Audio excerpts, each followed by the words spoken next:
దేశంలో లోక్సభ, అసెంబ్లీ నియోజకవర్గాల పునర్విభజనతో పాటు వాటి సంఖ్యను పెంచాలని కేంద్ర ప్రభుత్వం నిర్ణయించింది. దీంతో దాదాపుగా 50% సీట్లు పెరుగుతాయని సమాచారం. అనకాపల్లి జిల్లాలో మరో లోక్సభ స్థానం ఏర్పాటయ్యే అవకాశం ఉంది. విశాఖపట్నం జిల్లాలో ప్రస్తుతం ఒక పార్లమెంటు స్థానం ఉంది. అసెంబ్లీ నియోజకవర్గాల సంఖ్య 9 నుంచి 10కి పెరగొచ్చని అంచనా.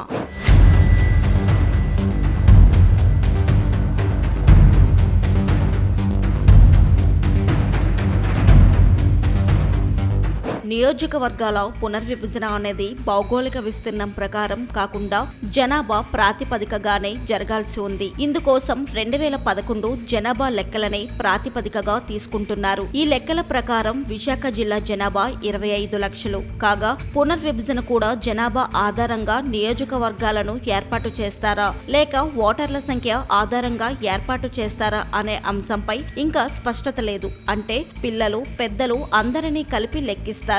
ఓటర్లు ప్రాతిపదికగా తీసుకుంటే 18 ఏళ్లు దాటి ఓటు హక్కు కలిగిన వారిని పరిగణనలోకి తీసుకుంటారు. ప్రతి 2 లక్షల మంది ఓటర్లకు ఒక అసెంబ్లీ నియోజకవర్గం ఉండాలి అని అనుకుంటే జిల్లాలో 10 నియోజకవర్గాలు వస్తాయి. ప్రస్తుతం జిల్లాలో భీమిలి, విశాఖ తూర్పు, పశ్చిమ, ఉత్తర, దక్షిణ, గాజువాక, పెందుర్తి పేర్లతో 7 నియోజకవర్గాలు ఉన్నాయి. కొత్త నియోజకవర్గాలు వస్తే టికెట్ ఆశించే వారి సంఖ్య సైతం బాగానే పెరుగుతుంది. దీంతో టీడీపీ, వైసీపీ, బీజేపీలో టికెట్ల కోసం పోటీ పెరుగుతుందనే చెప్పాలి.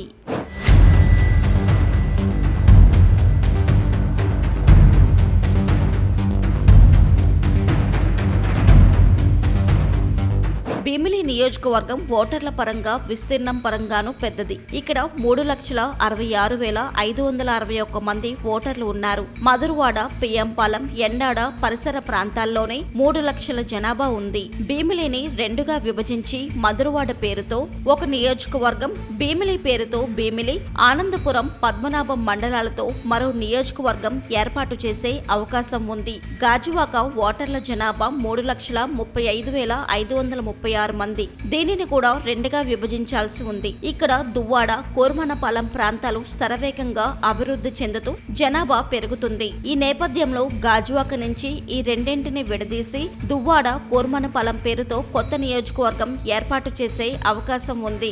దీనికి కొంత జనాభాను కలుపుకోవాలని అనుకుంటే పశ్చిమ నియోజకవర్గంలోని సింధియా ప్రాంతాన్ని జత చేసుకోవచ్చు. కొత్త నియోజకవర్గాలతో అసెంబ్లీలో విశాఖ ప్రాతినిధ్యం పెరుగుతుంది.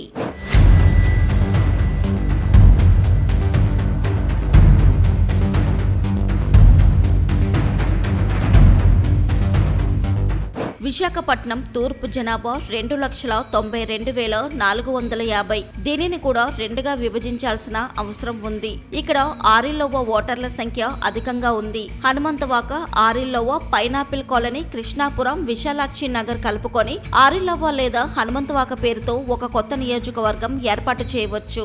ఇంకా మిగిలిన ఎంవీపీ కాలనీ, ఇసుకతోట, పెద్ద జాలరిపేట, మద్దలపాలెం, వెంకోజీపాలెం, రేసుపువానిపాలెం ప్రాంతాలన్నీ కలిసి తూర్పు నియోజకవర్గం కిందనే ఉంటాయి. ఇక విశాఖ ఉత్తర నియోజకవర్గంలో కూడా జనాభా 2,84,638 మంది ఉన్నారు.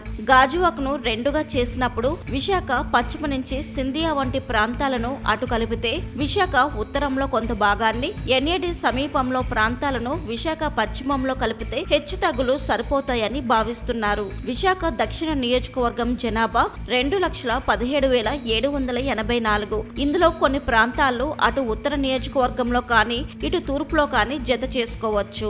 ప్రధానంగా అసెంబ్లీ స్థానాలు అనేది ఏదైతే మనకి 7 నియోజకవర్గాలు ఉన్నాయి, ఇంకొక 4 నియోజకవర్గాలు పెరిగితే అవి 11 అవుతున్నాయి. ఎంపీ స్థానాలు కూడా ఒకటి ఉన్నదాన్ని ఒక 2 ఎంపీ స్థానాల కింద రాబోతున్నాయి. దీనివల్ల రెండోది ఎవరైతే ప్రజలు ఉన్నారు, ఇప్పుడు ఓట్లేసి చట్టసభలు పంపిస్తున్న ఎమ్మెల్యేలు కానీ ఎంపీలు కానీ ఇప్పుడున్న మంత్రులు కానీ ఎవరైతే ఉన్నారో వీళ్ళకి సంబంధించి ఏదైతే ఉందో పని సౌలభ్యం అనేది కొంత జరుగుతుంది. రెండోది పెరగడం వల్ల అది ఉపయోగంగానే ఉంటుంది అనేది కూడా మనం భావిస్తున్నాం. ఎందుకు భావిస్తున్నాం అంటే ఇప్పుడు ఉన్న నియోజకవర్గాలు అనేది ఓటింగ్ శాతం ఏదైతే ఉందో ఓటింగ్ శాతం ప్రాతిపదిక మీద ఈరోజు ఈ పునర్విభజన అనేది అసెంబ్లీ స్థానాలు అనేది రాష్ట్రం అంతా కూడా 88 స్థానాలు పెంచడానికి రాష్ట్ర ప్రభుత్వం ప్రయత్నాలు చేస్తుంది. ఎలాగైతే ఇప్పుడు అసెంబ్లీ స్థానాలు మీరు విశాఖ జిల్లాకు సంబంధించి అనుకుంటే ఇంకొక అదనంగా ఒక 4 వస్తున్నాయి కాబట్టి వచ్చేటప్పుడు పని సౌలభ్యం అనేది ప్రజలకు అందుబాటులో ఉండేటట్టు కూడా దానికి సంబంధించి ఇప్పుడు ఒకటి పని సౌలభ్యం అవుతుంది, రెండోది ఆర్థికంగా కూడా ప్రభుత్వం మీద కొంత